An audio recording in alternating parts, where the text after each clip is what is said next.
Vous allez comprendre le culte qui existait. Oui, allons-y.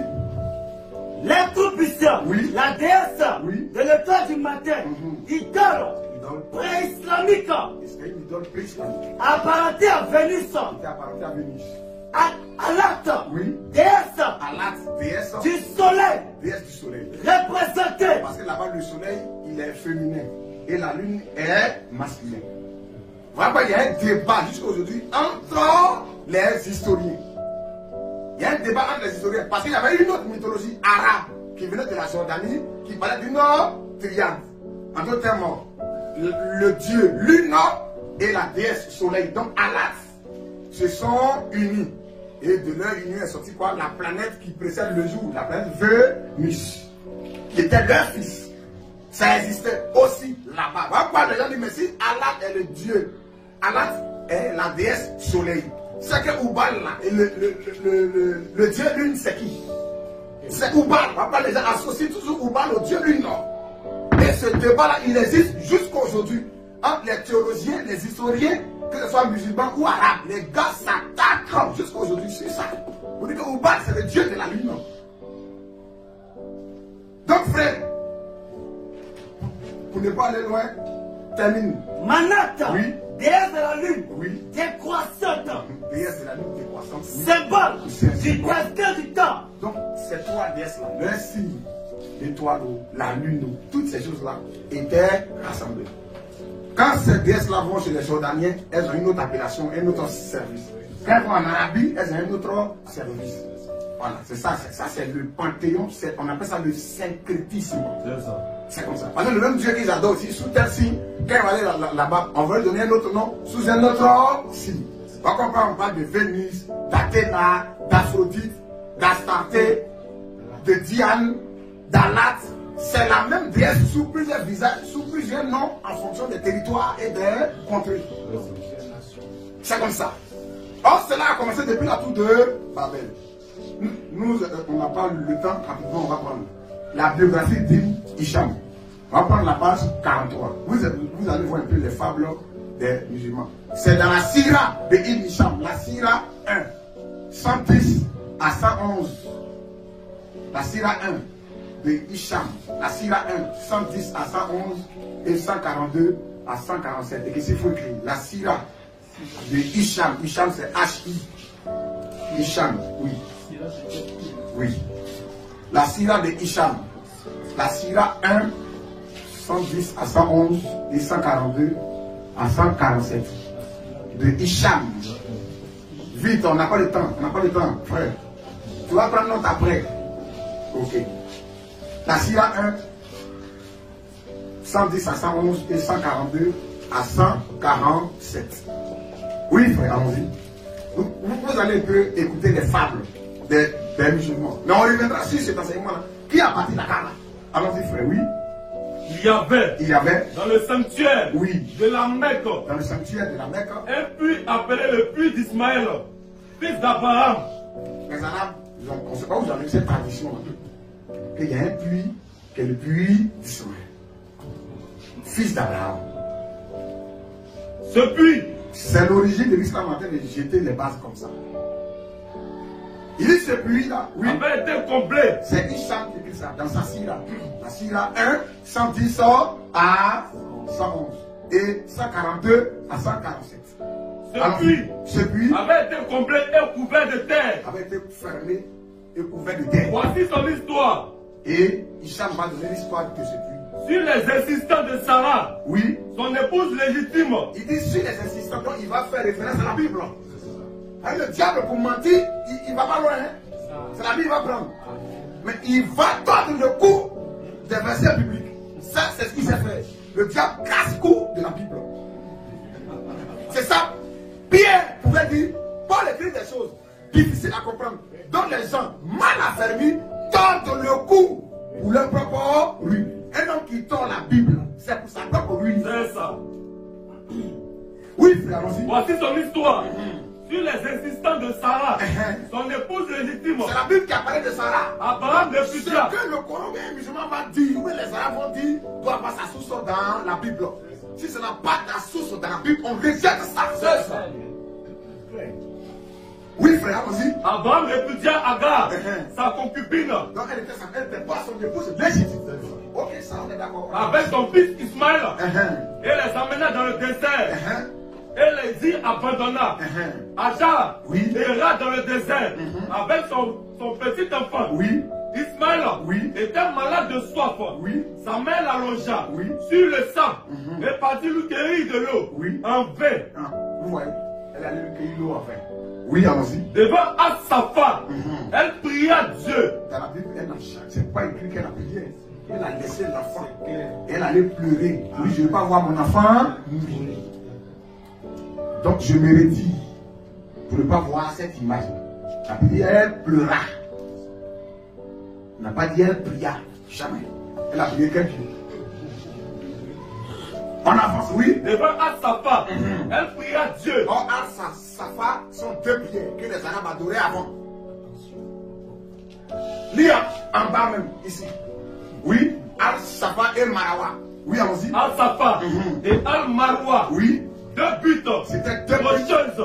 Deux blocs rocheux. Situés à la périphérie de l'enceinte du sanctuaire de la Mecque. De l'enceinte du sanctuaire de la Mecque. Oui. Avant l'islam. Avant l'islam. Elles étaient le siège c'est deux de divinité. C'était le siège de deux divinités. De la fertilité. La divinité de la fertilité. Vénérée par les pèlerins de la Mecque. Donc, c'est-à-dire qu'il fallait faire pèlerinage à l'honneur de qui là-bas. Question. Comment des pèlerins de la Mecque, ils venaient des divinités. Et jusqu'à aujourd'hui, quand ils sont fait leur pèlerinage à la Mecque, là, ils passent devant ces deux cailloux-là.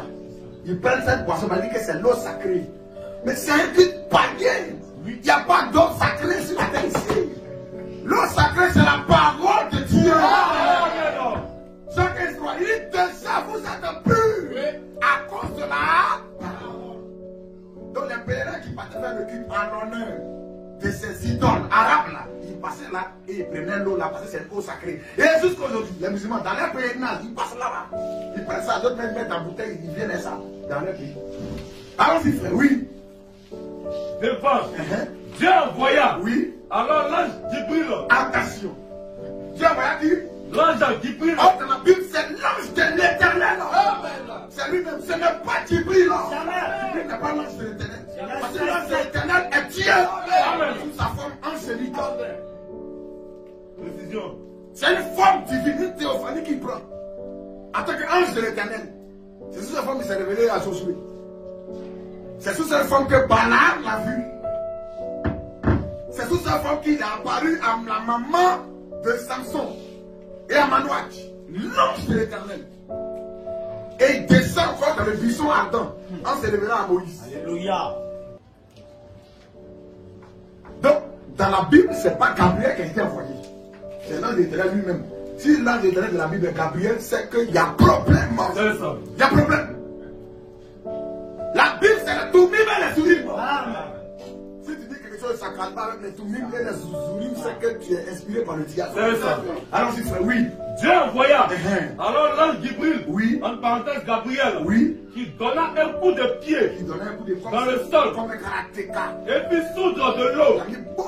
Et l'eau a commencé à sortir. Pour sauver l'enfant. Mais quand on lit dans la Bible, Dieu lui ouvrit les yeux. Elle a vu un puits. Puis elle a dit, puiser l'eau. Où est quelqu'un est tombé à un pandé ou bien un, je ne sais pas quoi. C'est ça on appelle les fables habillement. Et il y a des milliards qui commencent à être. Réjouissez-vous en Jésus-Christ.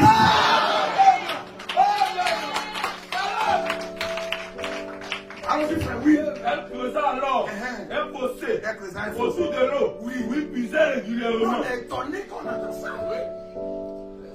C'est ce puits-là que, d'après les musulmans, il faut garder. Tous les pèlerins qui vont aller à la Kaaba aller adorer leurs idoles païennes là, qui vont aller en pèlerinage à la Kaaba, chaque année, doivent passer là, prendre cette eau sacrée. Et ils s'échangeaient. Les tribus venaient à tour de rôle jusqu'à ce qu'on arrive sur le tour de la tribu de Mohammed par son grand-père, Moutalib, qui gardait, qui était gardien de ce culte-là aussi. Et c'est ce Moutalib-là qui quelque chose. Oui, allons-y, frère. À la mort d'Ismaël, fils d'Abraham, oui. son fils Nabi, Ismaël oui, assura le service du sanctuaire oui, aussi longtemps que Dieu le voulut. quel Dieu?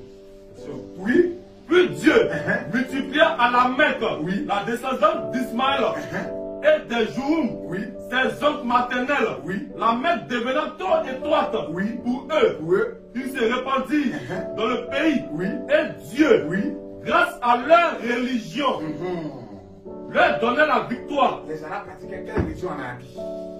Il dit Dieu grâce à leur religion. Ce culte qu'ils faisaient là, c'est quelle religion? Le culte en l'honneur du vrai Dieu était sur le territoire de Canaan par Abraham. Lui détenait ça. Ismaël a été chassé. Même en dehors d'Ismaël, Abraham a eu d'autres enfants dans Genèse 25 avec Ketura. Abraham, de son vivant, il dit les enfants, voilà vos biens, voici votre héritage, mais quittez ici. Parce que ce territoire-là, c'est pas pour vous. Vous avez le cœur meurtri, ils sont partis. Parce que Dieu dit c'est pour Abraham et Isaac. Alors, quand on va revenir sur l'origine de la Kaaba, Abraham n'est jamais allé en Arabie. Voilà partir, c'était notre Kaaba. L'Arabie ne lui a pas été donnée en héritage. Jamais. Voilà partir là-bas, et s'il allait en Arabie, s'il savait que c'est vrai qu'il allait Ismaël et qu'Ismaël serait prophète, ça veut dire que les Arabes avaient déjà le vrai culte, la vraie adoration. Et ça contredit les Écritures. Et ça contredit les Écritures. Parce que dans les Écritures, il y a un seul lieu d'adoration. Il n'y en a pas deux. Le deuxième, c'est le parallélisme. C'est un greffage. Nous n'accepterons pas ça. Deux droits parallèles ne vont jamais. L'islam et le vrai Dieu, c'est deux droits parallèles. Il ne faut jamais se toucher. Il ne faut jamais se croiser. Amen. Oui. Et dilapidait le trésor qui était offert à la Kaaba. Les Banu, Bakr, se coalisaient contre eux, les bâtis et les exilés loin de la Mecque. Avant de partir, les Joumites, Am Ibn, Al-Harith, prirent les deux gazelles en or. Avec deux idoles, la gazelle en or, ainsi que la pierre noire, angulaire de la Kaaba. C'était des païens qui vénéraient des reliques, des pierres, d'après eux appelées pierres sacrées. Il a pris pierre noire, deux gazelles, de la Kaaba, et les enfouit, dans le puits de Zamzam. Il allait cacher ça dans le puits là. Un jour, que Al-Muttalib dormait. On va arriver maintenant. Al-Muttalib, c'est le grand-père de Mahomet. Attention. Un jour dormant dans la Kaaba. Parce que c'est eux qui étaient les gardiens de ce temple et de ce culte. Un jour, dormant, Al-Muttalib dormait dans l'enceinte du sanctuaire. Dans l'enceinte du sanctuaire. Il vit en songe. Un homme. C'est là un esprit. Un homme l'a abordé. C'est le diable qui l'avait abordé. C'est pas le esprit. C'est un esprit qui a jeté les bases de l'islam. C'est comme ça que ça a commencé. Oui, allons-y. Il vit en songe.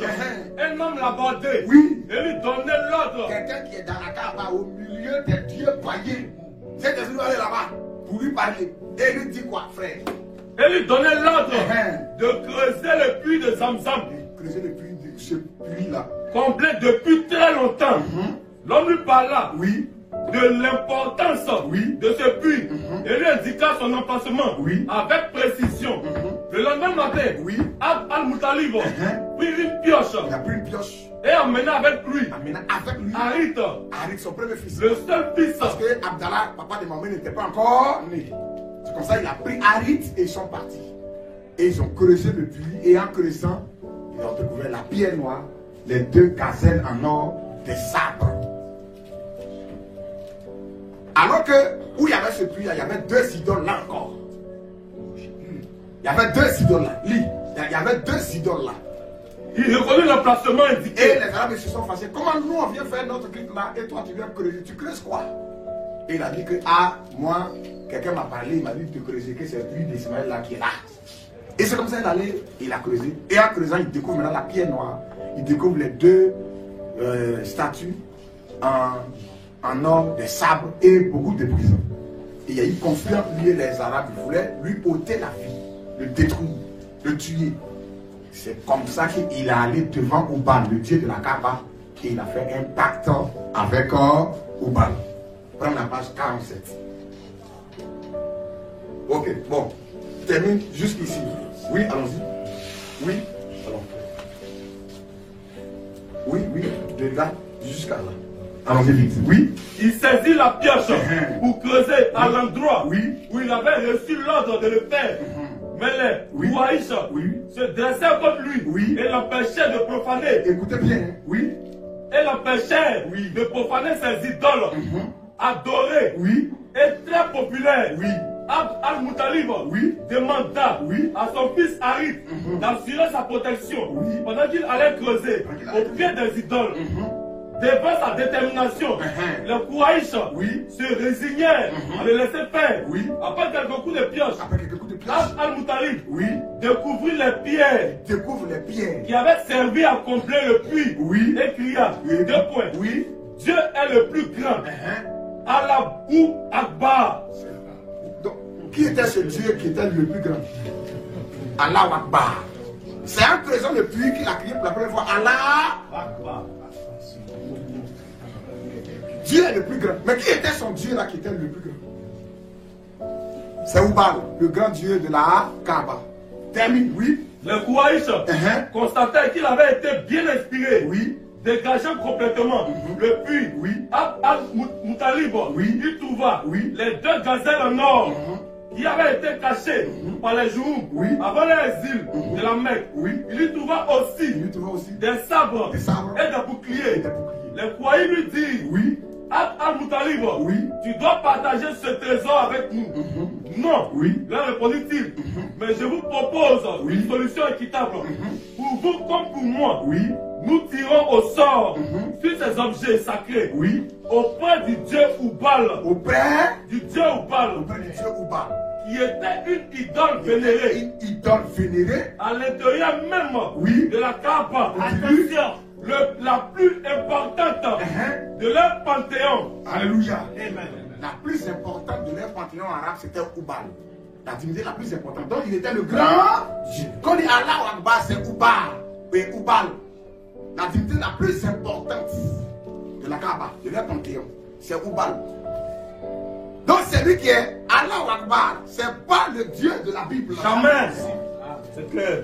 Lorsqu'il a creusé, il a vu, il a crié Allah Akbar. Donc lorsque ils étaient fâchés pour qu'ils vont faire le tirage, ils vont faire le partage, il a refusé. Et c'est comme ça que les gens voulaient à sa vie. Et il allait maintenant faire un pacte. Et quel était ce pacte? On va prendre la page 47 et 48. La Sira 1, 151 et 155. La Sira de Hicham. Oui, allons-y, frère. Oui, allons-y. 146. La Sira de Hicham. Allons-y, frère. Oui. Ayant subi l'opposition de Kouaïch. Parce que lorsqu'ils sont allés faire le tirage au sort devant Oubal à la Kaaba, le sort est tombé concernant les sabres en or, tout ça là. Ça devait revenir à lui. Et les Arabes étant fâchés, voulu le tuer. Sa vie était en danger. Et c'est comme ça maintenant il allait faire un pacte. Voici le pacte de l'origine de l'islam. Oui. Ayant subi l'opposition de Kouaïch lors de la découverte du puits de Zamzam, Abd al-Muttalib, Ibn Hashim. J'ai dit la Sira 1, 151 à 155. C'est ça qu'on est en train de lire. La Sira de Hicham. Sira 1, 151, 155. Oui. Allons-y, frère. Ayant subi l'opposition de Kouaïch lors de la découverte du puits de Zamzam, Abd al-Muttalib, Ibn Hashim, fit, dit-on, le vœu suivant. Il a fait le vœu suivant. 2 points. C'est le pacte. C'est pas vœu, c'est un pacte. C'est un pacte. Et quel était ce vœu? S'il avait 10 enfants mâles. S'il a eu 10 enfants mâles. Et si ces garçons parvenaient à l'âge adulte. Et que si ces enfants-là grandissent. Pour protéger leur père. Et qu'ils arrivent à le protéger contre ses ennemis-là. Il offrirait l'un d'entre eux. Il va prendre l'un de ses enfants-là. En sacrifice. Il va l'offrir en sacrifice à la divinité. Ou à la divinité. De la Kaaba. De la. Et effectivement, il a eu des garçons, il a eu des filles. Mais ces garçons étaient 10. Le premier c'est Harith, avec qui il était allé pour creuser. Et c'est comme ça, plus tard, est venu beaucoup de garçons. Il a eu 10 garçons, effectivement. Et parmi ces garçons, il y a un qu'il appelait Abdallah, serviteur d'Allah. Il aimait plus. Il aimait plus parmi tous ses enfants. Donc lorsque ses enfants ont grandi un jour, il les appelle et dit, ah, j'ai fait un vœu, un pacte. Vraiment que je dois honorer. Il faut que j'offre. On dit, mais il faut honorer ton pacte. Il doit offrir l'un d'entre vous à mon Dieu pour l'égorger. À Oubal, vivant, comme sacrifice. Oui, allons-y, frère. Il eut effectivement 10 fils adultes. Et jouait ainsi d'une protection assurée. Il les réunit un jour pour leur révéler son vœu et les exhorter à ne pas le renier. D'accord, lui dit-il. Mais comment faire pour accomplir ce vœu? Prenez chacun. Il a dit, on a qu'à faire tirage au sort, on va lancer. Lui que le tirage va tomber sur lui, c'est lui qui sera offert à mon Dieu. Et le sort est tombé sur qui? Le papa de Mohamed. Abdallah. Attention. Et il a pris Abdallah, il partait le sacrifier. C'est là les gens se sont mis en opposition. Ses enfants ont dit non, ne fais pas ça. Il dit, mais je dois honorer mon pacte. On dit, allons-y consulter une féticheuse. Comme ça, ils sont allés à Yatrib. Ils sont allés consulter une féticheuse dans les grottes d'Igaz. Et cette dernière-là, elle a dit, attendez, mon Dieu ne m'a pas encore parlé. Attendez, il va me parler. Et le lendemain, quand le Dieu lui a parlé, il résumé pour ne pas qu'on puisse lire tout. Quand le Dieu lui a parlé, le démon lui a parlé. Parce que c'est une femme qui a une espèce de divination, c'est une sorcière. Elle a dit, chez vous là-bas, comment on rachète un homme? Il dit, c'est 10 chameaux. Elle y a ok. Retourne dans la Kaaba. Devant la statue de ton Dieu. Oubal, le grand Dieu de la Kaaba. Tu mets 10 chameaux d'un côté. Et tu mets l'enfant d'un côté. Et tu fais le tirage au sort. Si le sort tombe sur l'enfant, c'est qu'il n'a pas accepté les 10 chameaux. Il faut compléter encore. Et tu fais encore. Si le sort tombe sur l'enfant, c'est qu'il n'a pas accepté les 10 chameaux. Il faut compléter encore. Jusqu'à ce que ça tombe sur l'enfant. Et plutôt sur les chameaux. Et effectivement, il est allé dans la Kaaba et il a fait ça.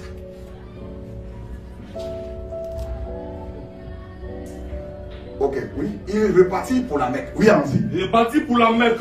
Décidé. Oui. Tous à obéir à l'ordre de la Sibylle. De la Sibylle. Tandis que Abd al-Muttalib ne cessait d'implorer Dieu. Cette Sibylle remplie de djinns, de démons, c'est elle qui a donné cette voix. Vous voyez que ça là, c'est ça qui va racheter l'homme. Au contraire, il a lié sa famille dans le peuple encore. Oui, allons-y. Il ne cessait d'implorer Dieu. Oui. Il se prosternait. Il implorait quel Dieu? Devant Oubal. Il se prosternait devant. Donc son Dieu c'est Oubal. C'est clair. Il se prosternait devant Oubal. Oui. Et lui offrir. Oui, oui. D'un côté, 10 chameaux. 10 chameaux. Et de l'autre, Abdallah. Oui. Abd Muttalib. Oui. Priait toujours Dieu. Le Très-Haut. Au pied de l'idole. Comment on peut prier le Très-Haut de la Bible au pied du Nord? Ça c'est du brigadage. On ne peut pas nous distraire avec ça. Il veut coller au fait. Alléluia. Amen. Un greffage. Ça ne passe pas. Le Très-Haut n'est pas ce Dieu qu'il adorait. Jamais. Il n'a jamais connu même le Très-Haut. Même possible. Le Dieu est Elion, le Très-Haut. C'est pas lui qui l'adorait là. Continue frère, oui. Le sort désigna Abdallah. Il s'y ajoutait 10 chameaux. 10 chameaux. Mais le sort désignait encore Abdallah. Continue. De dizaine en dizaine. De dizaine en dizaine. Le sort désignait toujours Abdallah. Lorsque le nombre de chameaux atteignit la centaine. Donc ils sont arrivés sur 10 fois. 10 chameaux. Échec. 10 chameaux. Échec. 10 chameaux. Donc quelqu'un qui passe au concours, il donne. Il donne encore. Jusqu'à ils sont arrivés, on dit, à une dizaine de fois. Donc 100 chameaux. Al-Muttalib implora Dieu encore avec plus d'insistance. Oui. Et le prêtre de Oubal. Et le prêtre Oubal tira au sort. Parce que Oubal c'est le Dieu de la divination. Il faut tirer au sort. Et il lance les flèches. Oui. 7 fois. Le sort désigna les 100 chameaux. Est tombé sur les 100 chameaux. Les Koraïchites et toute l'assistance s'écrièrent. Ton Dieu est satisfait. Ton Dieu est satisfait.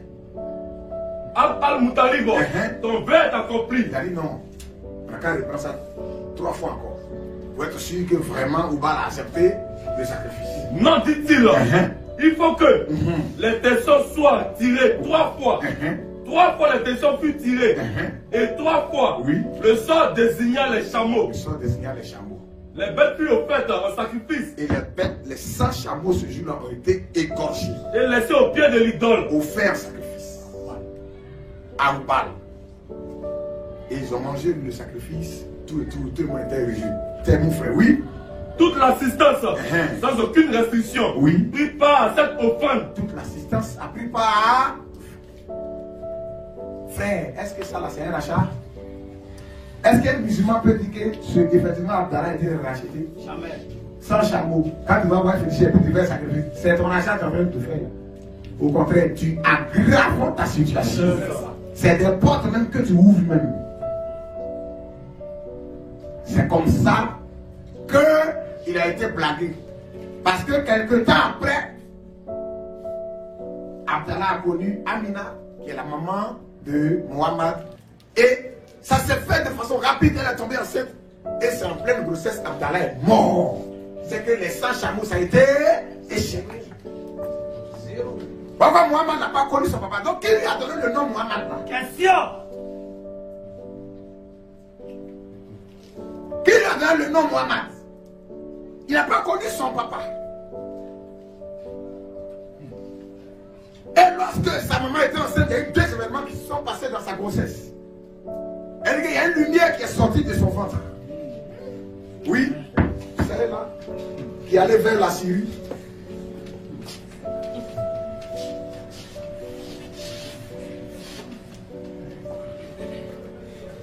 Ici. Les gens disent, là, rapidement, les gens disent, oui, Dieu seul sait si c'est vrai. Qu'Amina, la mère du prophète, cette histoire est toujours dans l'islam. Que la maman de Mohamed aurait dit, racontait que lorsqu'elle était enceinte, elle eut un songe, la visite d'un homme qui lui dit, tu portes dans ton sein le Seigneur de cette nation. Vous voyez, son grand-père avait vécu un songe. Un homme, non, qui l'a montré le puits. Sa maman aussi enceinte, le même homme encore, il revient encore, pour donner le nom maintenant de l'enfant. C'est Oubal qui envoyait maintenant ces démons. Parce qu'un enfant doit être choisi maintenant pour un nouveau culte. Shalom. Vas-y. C'est lui qui est venu sous la forme de Djibril. Lors de son appel, c'est lui qui est venu maintenant sous la forme de Djibril. On a dit aux musulmans que Djibril c'est Allah. Parce que dans le Coran, il est dit là-bas que dans le buisson ardent, lui qui a parlé à Moïse, c'est Allah. Et dans la Bible. Alors que voilà qu'a dit dans les hadiths que lui qui a parlé à Moïse dans le buisson ardent, c'est Djibril. Bon, dans la Bible, on regarde, c'est Dieu. Les musulmans disent que c'est Djibril. En tout temps, c'est Djibril se fait passer pour Dieu. C'est ça. C'est clair. Et dans le Coran, il est dit encore que c'est Allah qui a parlé à Moïse encore dans le buisson ardent. Bon, qui a parlé à Moïse dans le buisson ardent? C'est Djibril ou bien c'est Allah? Question. Arrêtez, Djibril qui s'est réveillé à lui là. C'est ce Allah la réalité. Ce n'est pas le Dieu de la Bible. Jamais. Lui-même le Djibril de la Bible. Quand il vient de Mohamed, il dit il est Djibril, il a envoyé d'Allah. Et pas d'un autre type. Satan s'est rusé. Oui. Donc c'est cet esprit-là qui a dit à cette dernière, lorsque tu vas accoucher, voilà le nom que tu vas donner à l'enfant. Tu portes le nom d'un esprit. C'est un esprit qui a donné ce nom-là. Oui. Tu portes dans ton sein le Seigneur de cette nation. Oui. Dès que tu auras accouché, tu mettras l'enfant sous la protection de Dieu. Écoutez bien, sous la protection de Dieu. Où Mahomet a été consacré quand il est né. Écoutez bien, tu mettras l'enfant sous la protection de Dieu. Sous la protection de Dieu. On va voir l'unique. Il a été consacré à qui? Allons-y, frère, oui. Le Dieu l'unique, à l'abri de la méchanceté des envieux. Oui. Tu l'appelleras. Tu l'appelleras Mohamed. Donc c'est cet esprit-là qui a parlé à sa maman en songe. Voilà le nom que tu vas lui donner. Oui. Allons-y. Tu l'appelleras Mohamed. Amina le connaît. Oui. Racontait. Amina aussi, elle racontait. Aussi que lorsqu'elle fut enceinte. C'est ça, c'est dans le Coran. C'est ce qu'on est en train de lire aujourd'hui là. C'est même pas dans le Coran. Parce que si un homme censé lit ça là, il ne peut pas rester dans l'islam. Jamais. Oui, allons-y. Elle racontait aussi que lorsqu'elle fut enceinte de Mohammed, elle vit sortir d'elle une lumière qui illumina devant elle. Qui est sorti d'elle. Il a été oint dans le sein de sa maman. Il a été baptisé. C'est des traces, la Bible s'est baptisé, il fait quoi rentrer le sein de sa. Mais lui aussi, il a été oint par une puissance dans le sein de sa maman. Il y a une lumière qui est sortie de son ventre, qui allait en quelle direction? Une lumière illumina devant elle les châteaux de Bonsa en Syrie. Et c'est comme ça que la lumière est partie vers la Syrie. Oui, allons-y. Abdallah, le père de Mohammed. Abdallah, père de Mohammed. Oui, alors même. Il est mort alors même. Quand Mina était encore enceinte. Donc le pacte de 100 chameaux a servi à quoi? Question. Le pacte de 100 chameaux n'a servi à rien. Au contraire même, c'est un pacte pour faire entrer un nouveau culte. Satan, c'est un menteur. La Bible est le père du mensonge. Sans chameau ne peut pas racheter quelqu'un. Le rachat de l'homme, c'est en Jésus-Christ. Son sang brise toute malédiction. Son sang détruit toute malédiction. Voici la malédiction des Kouraïchites. Ce pacte de sang, de 100 chameaux. Oui, frère.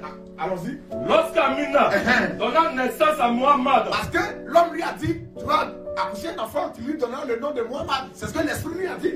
C'est pas un homme, c'est un esprit qui lui a parlé. Et tu vas y mettre sous la protection du grand Dieu. Elle est tombée enceinte. Et Abdallah est décédé. Il n'a pas vu Mohammed. Et le jour que l'enfant est né, oui. Lorsqu'Amina donna naissance à Mohammed, elle fit annoncer à son grand-père. Elle a porté la nouvelle au grand-père Al-Moutalib, qui avait fait le sacrifice. La naissance d'un garçon. Le grand-père arriva. Et regarda le nouveau-né. Il regarda le nouveau-né. Amina lui raconta ce qu'elle avait vu. Elle lui raconta ce qu'elle avait vu. Lorsqu'elle était enceinte de lui. En d'autres termes, la lumière qui est sortie de son ventre, et l'enfant doit être placé sous la protection du Très-Haut. C'est ça, non? Donc il vient voir l'enfant, elle lui fait tout ce qu'elle a vu, le CR, qu'elle était enceinte. Donc il faut que l'enfant soit placé sous la protection du Très-Haut. Allons-y. Ce qu'on lui avait dit à son sujet, et le nom qu'il devait porter, Al-Moutalib prit l'enfant dans ses bras et pénétra dans la Kaaba. Attention! Alléluia! Là, le pacte doit être scellé. Il y a un qui est mort, mais lui il doit servir mon Dieu. Du nom d'Abdallah. Il doit être esclave d'Allah, serviteur d'Allah. Mais je dois honorer un pacte parce que ma bouche dit je dois offrir un à son Dieu là, qu'il adore. Mais comme lui il est mort, il faut que le sang continue toujours. Donc il prend Mohammed. Et qu'est-ce qu'il fait? Il pénétra dans la Kaaba. Oh, vous savez que dans la Kaaba il y avait 360 idoles. Allah y était adoré. Toutes les idoles arabes y étaient adorées. Et le grand Dieu de la Kaaba, la divinité importante de la Kaaba, c'est Ubal. C'est ça. La Bible dit, il prend Mohammed, il rentre dans la consécration. Il pria. Le Dieu du temple. Alléluia. Amen. Et lui, il en dit grâce. Mohammed était consacré au diable. C'est ça. Vous savez ce qui s'est fait quand il est entré dans la Kaaba? Question. Son grand-père était sorcier. C'est ça. Le grand-père de Mohammed était païen. C'était un irrégénéré. Il ne connaît pas Dieu. Jamais. Il adorait des idoles. C'est au pied de Ubal où il devait sacrifier le papa de Mohammed. C'est là qu'il allait consacrer Mohammed. Dans la Kaaba. Et quand il est sorti, il a donné l'enfant à la maman. Et elle n'a pas arrêté Mohammed. C'était des femmes qui ont été prises. On a payé pour allaiter Mohammed. C'est comme ça que Mohammed était déjà marqué.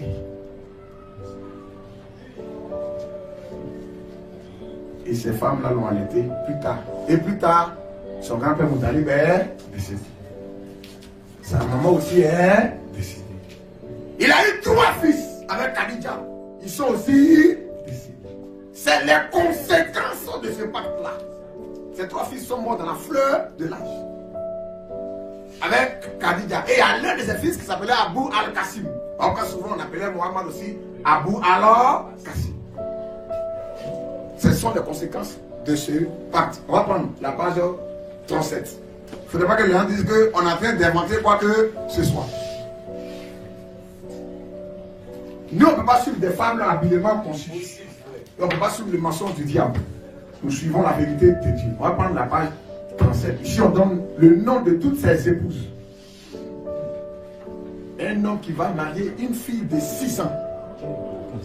On l'a doté à 6 ans et puis c'est à 9 ans qu'il s'en va la prendre. Sa femme, Aïcha.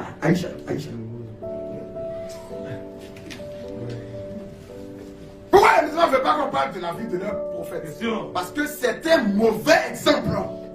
Il a pris même la femme de l'un de ses fils adoptifs.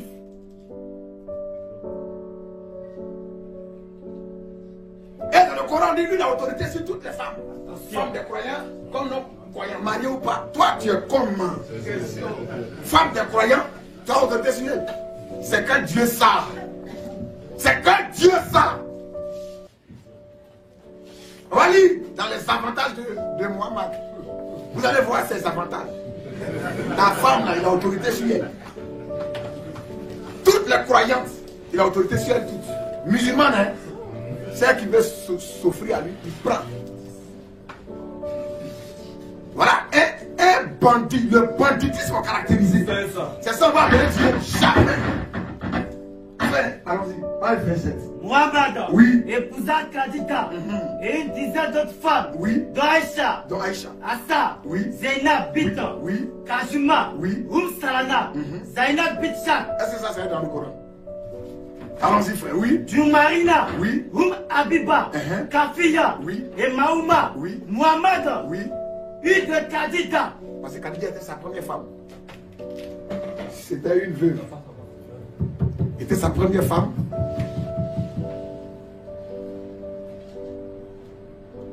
Allô. Était sa première femme et c'était une veuve. Une riche veuve. Oui, allons-y. Mohammed. Oui. Une de Khadija. Oui. 3 fils. Oui. Al-Qasim. Al-Taï. Et Al-Tabi. Oui. Tous 3. Tous ces 3 fils-là sont morts. Au passage. Dans la fleur de l'âge.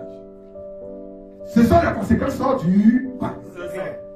Parce qu'il faut que le diable coupe tout autour.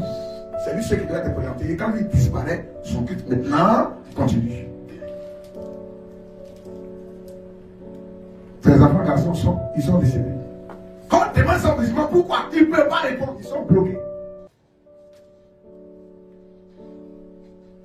Regardez, tout est basé sur sang, pacte, sang, mort.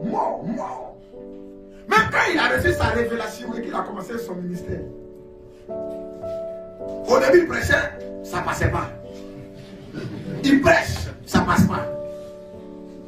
Il prêche, ça ne passe pas. On s'est dit comment vous persécutez dans une vie, fuyez dans une autre vie. Il avait fait un pacte avec un groupe encore de gens. On dit bon, cette fois-ci là, on va passer dans une deuxième phase. Tout ça c'est sur un pacte. Et comme ça l'islam s'est imposé par la guerre. Et là-bas, Paris.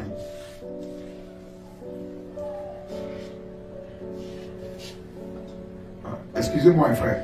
On est presque au terme de notre première partie. Excusez-moi. Toutes mes excuses.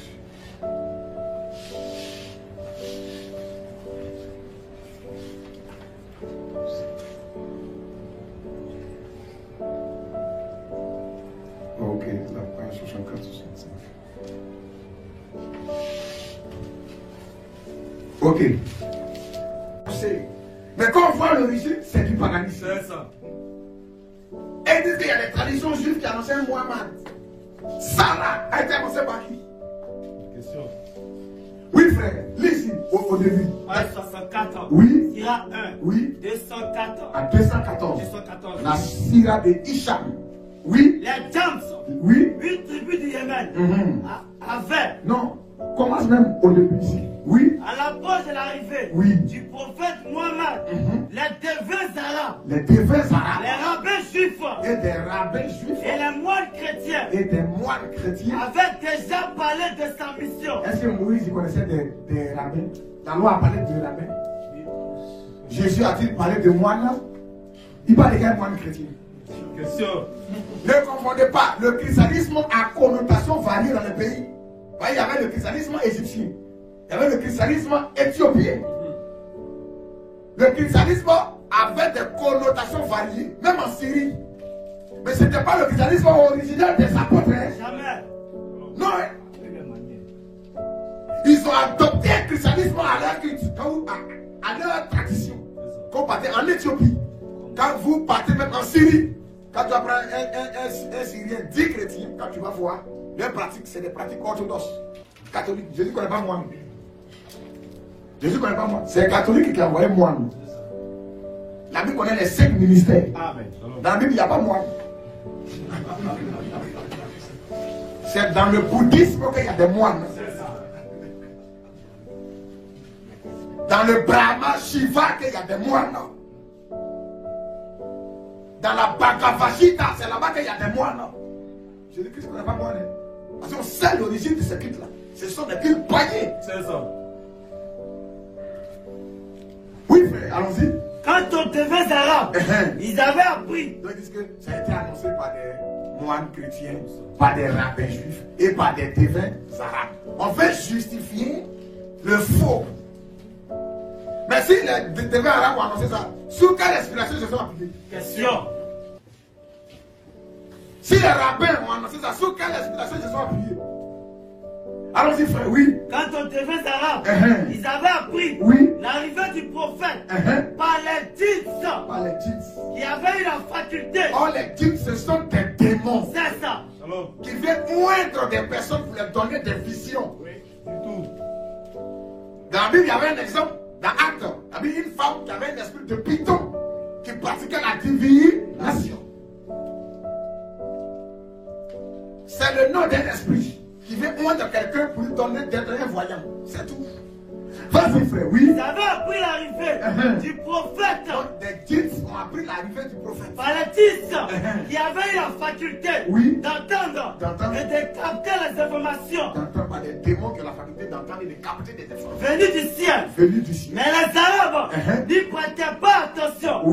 Jusqu'au moment où Dieu révéla cette mission. Quel Dieu? Allons-y, frère, oui. Et où les choses que les devins avaient annoncées se réalisaient. À ce moment-là, les Arabes reconnus, les Djinns, 8 tribus du Yémen. Donc, les devins arabes annonçaient que l'islam, les Arabes allaient avoir un grand prophète. Or, cette source-là, elle vient d'où? On n'a pas dit l'annonciation, on dit la source de cela. Est-ce que ça vient de la Bible? Bien sûr. Des devins arabes qui annoncent que l'Arabie sera visitée. Des païens, des démons qui annoncent ça. Et on dit les djinns, qu'est-ce qu'ils ont fait? Les djinns, 8 tribus du Yémen. Une tribu yéménite. Avaient avant l'islam. Avant l'islam. Un devin. Lorsque la nouvelle de la mission de Muhammad se répandit parmi les Arabes, les djinns allaient consulter les devins. Les djinns allaient consulter le devin. Au sujet de cet homme, ils attendaient sa réponse au pied de la montagne. Et ils s'étaient retirés. Ils sont allés voir un devin. Et le devin au sommet de la montagne, il dit, je vais vous donner la révélation que vous avez. Au lever du soleil. Il dit, on a appris que les Arabes vont recevoir une visitation. Toi, tu dis quoi? Et le monsieur au sommet de sa montagne là-bas, sur une féticheur rempli de démons. C'est ça. Oui. Au pied de la montagne, il s'était retiré. Au lever du soleil, il descendit de sa montagne et dressa devant eux, appuyé sur son arc. Un féticheur qui vient pratiquer la magie, bondit, s'appuie sur son arc. Il leva la tête. C'est pas la méditation païenne où les gens ils s'élèvent dans les airs et puis ils sont assis sur des bois là. En Inde là, ça se pratique. Ce qui était répandu en Arabie. C'est dans la bouche du diable qu'ils vont chercher la vérité. C'est un problème. La naissance de Jésus, même si des mâles sont quittés en Orient, qui allait en Orient pour aller demander est-ce que c'est vrai que les Juifs vont envoyer un Messie? Non. C'est eux qui se sont déplacés pour venir. Nous avons vu son étoile. Donc l'islam veut faire du copier sur ce qui existait déjà dans la mais ça ne nous laissera pas s'écrire. Shalom. Allons-y, frère, Il leva la tête vers le ciel et le scruta médita longuement. Puis il s'est mis à faire des bons. Oui. En fait, il a commencé à bondir, à sauter. Il a dit, oui. Dieu a élu Mohammed et l'a honoré. Et avant que lui ne naisse, lui il dit déjà son nom. Ça montre que son nom est la source, vient de la bouche d'un démon. C'est ça. Oui, frère, allons-y. En fait, il a dit, Dieu a élu Mohammed et l'a honoré. Oui. Il a purifié son cœur et ses entrailles. Oui. Son séjour parmi vous ne sera pas long. Le devin remonte ensuite dans sa montagne. Quelques années après la mort du prophète, le calife Omar racontait, j'étais avec quelques personnes. Il dit un jour, moi Omar, j'étais avec quelques personnes. Il y a Kourachite devant une idole à qui une arabe venait sacrifier un veau. À qui une arabe venait sacrifier un veau. C'était un mois. C'était un mois. Ou deux avant l'islam. C'était avant la naissance de Mohammed. 1 ou 2 mois avant. Oui. Nous attendions notre part de la victime au fait un sacrifice. Ça, c'est le calife qui parle. Allons-y, Oumar. Lorsque j'entendis, il dit, quand ils ont sacrifié le veau, quelque chose s'est passé ce jour-là. Il dit, quand ils ont sacrifié le veau devant la victime, chacun attend maintenant sa part. Nous attendions notre part de la victime au fait en sacrifice. Lorsque j'entendis sortir du ventre du veau. Elle dit qu'il y a une voix qui sort du ventre. Une voix du veau. Ah, c'est Oumar qui le dit. Il y a une voix qui est sortie du ventre du veau. Oui. Sortie du ventre du veau. Oui. Une voix. D'une voix assourdissante qui criait. Veau couvert de sang. Une affaire. Un marche. Un homme crie. D'une voix claire. Il n'y a de Dieu que Dieu. Voilà. Il n'y a de Dieu que Dieu. Ce qu'ils disent là. Allah est le seul Dieu. Le la ilaha illallah. Ça a été déjà dit par des féticheurs, des démons. Et c'est une voix qui est sortie du ventre d'un animal qu'ils ont sacrifié. Devant une idole. Une voix. Un homme qui prononce de telles choses là. Il faut faire très attention. C'est des sources démoniaques. Comment une voix peut sortir du ventre d'un veau? Mais ça, c'est de la sorcellerie. C'est ça. Ça montre que l'esprit qui est derrière cette région, il est très dangereux. Claire. C'est un esprit qui est très dangereux.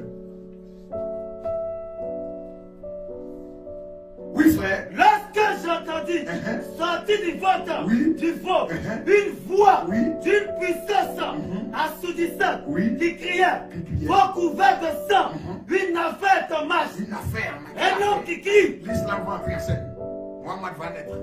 Une voix qui sort du ventre d'un veau. C'est tout ça, on va s'appuyer pour dire que c'est ça qui est la religion d'Abraham. Et Abraham était un musulman. Vous voyez le paganisme. Oui, frère, on dit. Un homme qui crie, une voix claire. Il n'y a de Dieu. Il n'y a de Dieu que Dieu. Il n'y a de Dieu que Dieu. Voilà. Ils ont collé le laïla qui récite là. Il n'y a de Dieu que Dieu et Mohammed est son prophète. Mais l'expression il n'y a de Dieu que Dieu est son origine de la bouche des démons. Voilà. C'est une voix qui sort de la bouche d'un veau et les féticheurs rassemblés là, ils prononcent, ils donnent l'interprétation de cela. Voilà ce qui nous est parvenu des annonces faites par les défunts. Par les défunts arabes. Donc Allah existait déjà. Ces incantations qu'il récite là, ça existait déjà. Clair.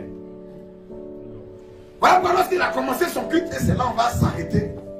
La page 162, la Sira 1, 454 et 468. C'est là on va s'arrêter pour aujourd'hui. Parce que si on veut parler de l'islam, mon ami, on va dormir ici.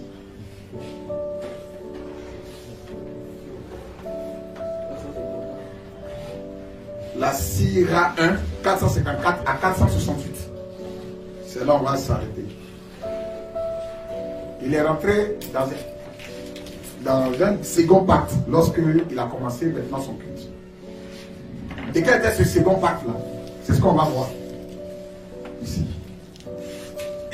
Hicham dit quoi? Avant le second pacte de Akaba, le prophète n'avait pas eu l'autorisation de déclarer la guerre. Une religion qui se déclare par la... On dit avant son second pacte, il n'a pas encore eu l'autorisation de déclarer la guerre. Parce que la déclaration de la guerre a été basée sur un pacte. Ce qu'ils appellent le djihad. La guerre sainte.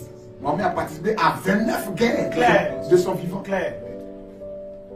Écrit. C'est dans l'une de ces guerres qu'il a massacré une tribu juive. Et de cette tribu juive, il a pris une femme là-bas du nom de Zéinab. C'est elle qui a dit, s'il est vraiment prophète là, le mouton, il aime même manger choukouya et pomme. Et elle a empoisonné ça. Elle a empoisonné ça. Elle dit, s'il est prophète, Dieu va nous révéler que c'est empoisonné. Alors les juifs, c'est que le prophète est voyant. Jésus a dit que s'ils boivent quelques breuvages mortels, il leur fait la voix de... Amen. On ne sait pas, c'est empoisonné. S'il arrive qu'on boit, parce que l'habitude est sanctifiée par la prière, par la parole de Dieu. Amen.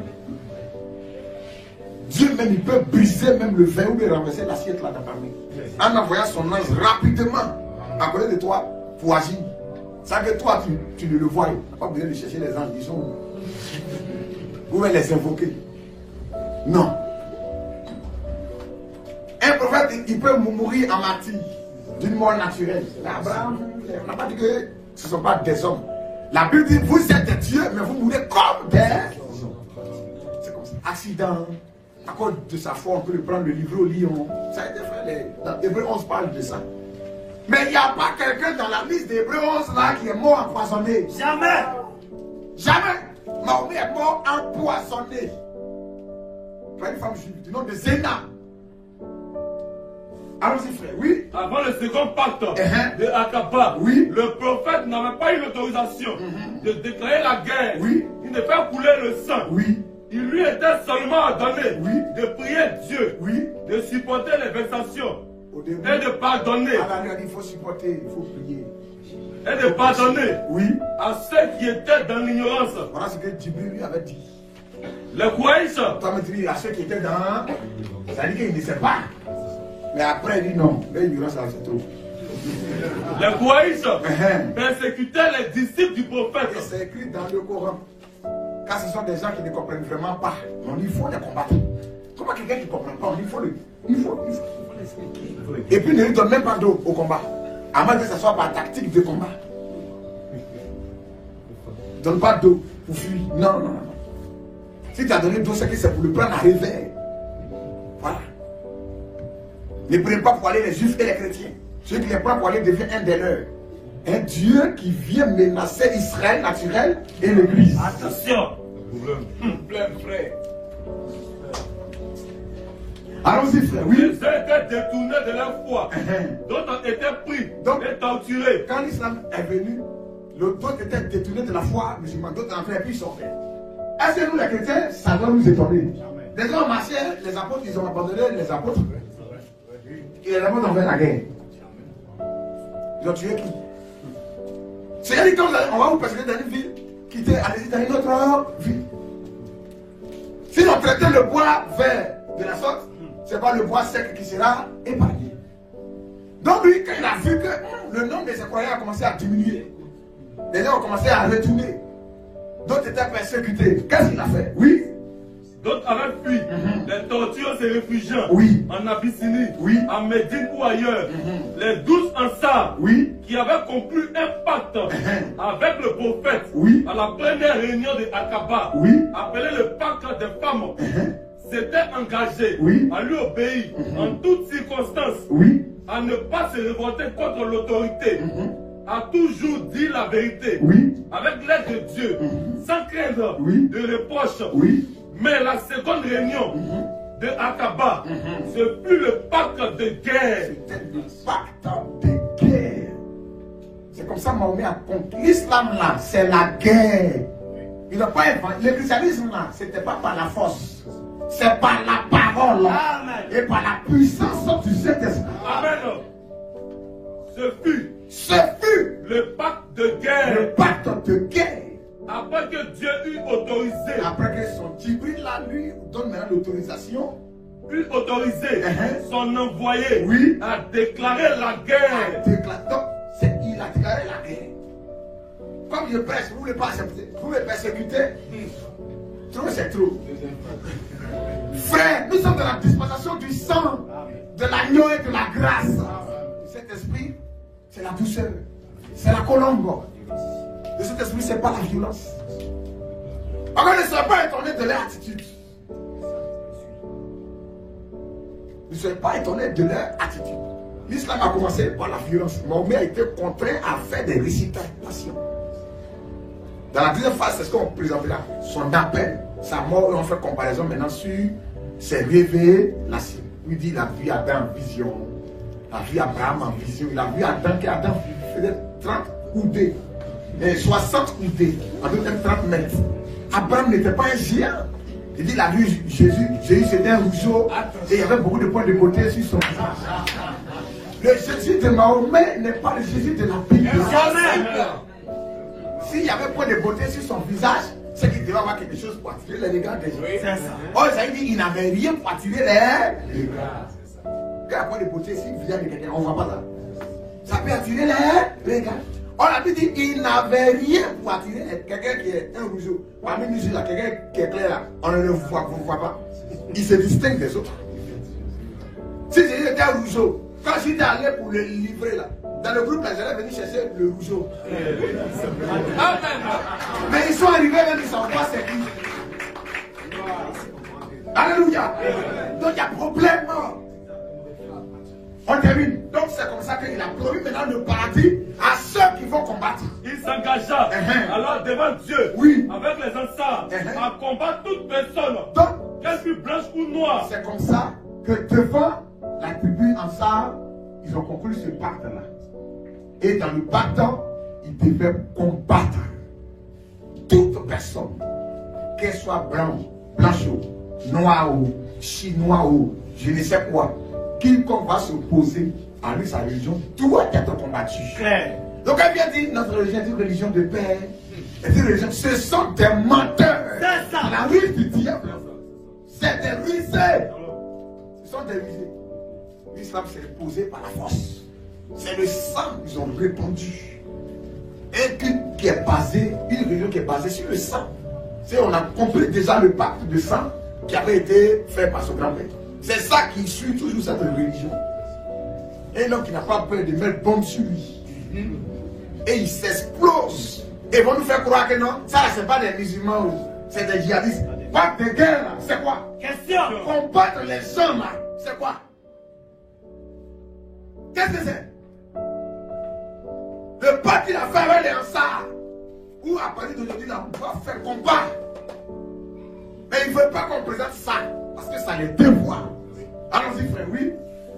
Il s'engagea alors devant Dieu, avec les Ansar, à combattre toute personne, qu'elle fût blanche ou noire, et promit le paradis, à ceux qui tenaient leur engagement, et qui combattaient en tout cas dans cet engagement et dans ce pas. Dans le Coran, le paradis est accessible de plusieurs manières. Tu peux tuer quelqu'un à cause de la foi islamique, ton paradis, c'est assuré même.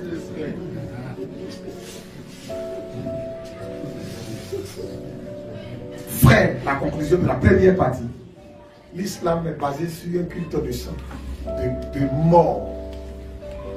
Et Mohammed fut choisi par Oubal, le dieu de la